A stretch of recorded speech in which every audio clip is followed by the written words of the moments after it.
Hi friends, வணக்கம். Welcome back to Srinivasan சமையல். இன்னைக்கு வீடியோவில் திருப்பாகம் எப்படி செய்யறதுன்னு பார்க்கலாம். இந்த திருப்பாகம் ஒரு ட்ரெடிஷ்னல் அண்ட் எக்ஸலண்ட் ஸ்வீட் அப்படின்னு சொல்லலாம். இது திருச்செந்தூர் முருகப்பெருமானுக்கு சூரசம்ஹாரம் முடிஞ்ச உடனே சுவாமி திருவீதி உலா வர்றப்ப படைக்கிற ஒரு முக்கியமான நெய்வேத்தியம்.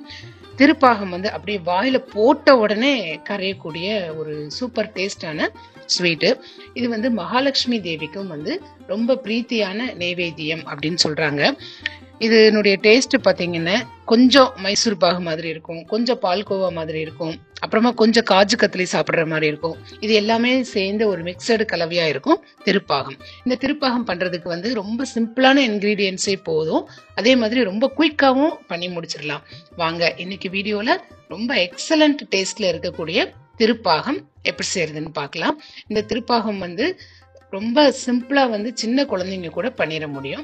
வாங்க இன்னைக்கு வீடியோல திருப்பாகம் எப்படி செய்யலாம்னு பார்க்கலாம். இந்த திருப்பாகம் பண்றதுக்கு இந்த மாதிரி டீப்பான ஒரு கடாய் எடுத்துக்கோங்க. அதுல 1 கப் அளவுக்கு கடலை மாவு சேர்த்துக்கோங்க. 1 கப் அளவுக்கு பொடிச்ச முந்திரி பருப்பு சேர்த்துக்கோங்க. முந்திரிய மிக்சியில இந்த மாதிரி பல்ஸ் மோட்ல அரைச்சிட்டு ஓரளவு ரொம்ப நைஸா அரைக்காம ரொம்ப பரபரப்பா அரைக்காம ஓரளவு அரைச்சுக்கோங்க. அதை சேர்த்துக்கோங்க. அதுக்கு 2.5 கப் அளவுக்கு சர்க்கரை சேர்த்துக்கோங்க. நம்ம எந்த கப்பால முந்திரியும் கடலை மாவும் அளந்தமோ அதே கப்ல 2.5 கப் அளவுக்கு சர்க்கரை சேர்த்துக்கோங்க. 1 கப் அளவுக்கு பால் சேர்த்துக்கோங்க. இந்த பால் காய்ச்சி ஆற வச்சின பால், அதை சேர்த்துக்கோங்க. இப்ப இது கூடவேவும் 1 கப் அளவுக்கு நெய் சேர்த்துக்கோங்க. நல்லா நெய்யை உருக்கிட்டு கூட சேர்த்துக்கோங்க. இவ்வளவுதாங்க. இப்ப இந்த பொருட்கள் எல்லாமே நம்ம ஸ்டவ்ல வைக்கிறதுக்கு முன்னாடியேவும் இந்த மாதிரி ஒரு கடாயில எல்லாத்தையும் நம்ம போட்டுட்டு நல்லா ஒரு விஸ்காலையோ இல்ல ஒரு கரண்டியாலேயோ நல்லா மிக்ஸ் பண்ணிருங்க. கொஞ்சம் கூட கட்டியே இருக்கக்கூடாது. ஏன்னா நம்ம அடுப்புல வச்சதுக்கு அப்புறம் இது அப்படியும் கட்டிப்பட ஆரம்பிச்சிடும். அதனால நீங்க ஸ்டவ்ல வைக்கிறதுக்கு முன்னாடி நல்ல ஒரு விஸ்க் வச்சு இந்த மாதிரி நல்ல லம்ப்ஸ் எதுவுமே இல்லாம நல்லா கலந்துக்கோங்க. இந்த மாதிரி கலக்குறதுனால நம்ம ஸ்டவ்ல வச்சு நம்ம கிளறப்ப நம்மளுக்கு கொஞ்சம் ஈஸியா இருக்கும், கை ரொம்ப வலிக்காது. அதனால இந்த மாதிரி நல்லா மிக்ஸ் பண்ணிக்கோங்க. கொஞ்சம் கூட இதுல கட்டி இருக்க கூடாது. இப்ப இதுக்கு இந்த பொருட்கள் மட்டும்தான். நான் சொன்ன அளவை நீங்க அப்படியே சேர்த்துக்கோங்க. இப்ப இந்த மாதிரி நம்ம கரைச்சாச்சு. இப்ப நான் ஸ்டவ்ல வச்சிருக்கிறேன். இப்பதான் நான் ஸ்டவ் ஆன் பண்ணிருக்கிறேன். இந்த ரெசிபி செய்யறப்ப 2 விஷயத்த நீங்க ரொம்ப முக்கியமா பாத்துக்கிடணும். ஒன்னு, ஸ்டவ்வை எக்காரணத்தை கொண்டும் கூட்டி வைக்காதீங்க, சிம்லயே வச்சு பண்ணுங்க. அதே மாதிரி கை விடாம கலந்து விட்டுக்கிட்டே இருக்கணும். இப்ப நம்ம கலர ஆரம்பிச்ச உடனேயும் நம்ம போட்டிருந்த சர்க்கரை எல்லாமே உருகி இந்த கலவை கொஞ்சம் தண்ணியா மாற ஆரம்பிக்கும். அந்த ஸ்டேஜ்ல இருந்து ஒவ்வொரு ஸ்டேஜ் வரைக்கும் அப்படியே இது கொஞ்சம் கொஞ்சமா மாறும். இப்ப பாருங்க, தண்ணியா இருக்குது. இன்னைக்கு கொஞ்ச நேரத்துல இது அப்படியே கட்டிப்பட ஆரம்பிச்சிடும். நம்ம போட்டதை விட இப்ப கொஞ்சம் கட்டிப்பட்டு இருக்குது. நீங்க கை விடாம இந்த மாதிரி கலந்து விட்டுக்கிட்டே இருங்க.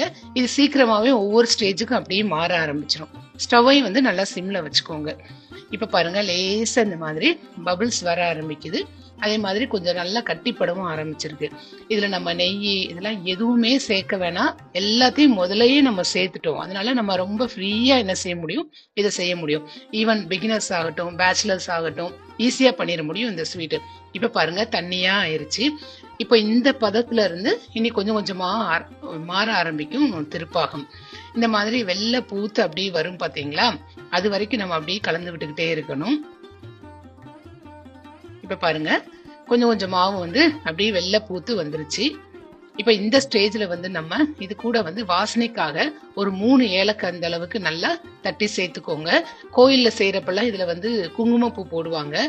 இப்ப அது குங்குமப்பூ இல்லாட்டாலும் பரவாயில்ல, நம்ம வீட்டுல அது வச்சிருக்க மாட்டோம். அதனால வாசனைக்காக ஏலக்காயும் கொஞ்சமா பச்சை கற்பூரம் இந்த மாதிரி லேசா போடுங்க. ரொம்ப போட்டுறாதீங்க.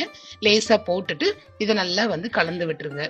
கோயில்ல படைக்கிறப்ப குங்குமப்பூ சேர்த்து கொடுப்பாங்க. நம்ம அந்த வாசனைக்காக ஏலக்காயும் பச்சை கற்பூரமும் சேர்த்திருக்கோம். இப்படி இந்த மாதிரி திருப்பி கொஞ்ச நேரம் கலந்து விடுங்க. ஒரு 1 or 2 மினிட்ஸ்லயும் இது பழையபடியும் கட்டிப்பட ஆரம்பிக்கும். இப்ப பாருங்க, இது ஒரு தின்னா விழணும். நம்ம எடுத்து இந்த மாதிரி போடுறப்ப ஒரு அல்வா பதத்துக்கு ரொம்ப டிரான்ஸ்பரண்ட் லேயர் மாதிரி இது விழணும். இது சரியான பதம்.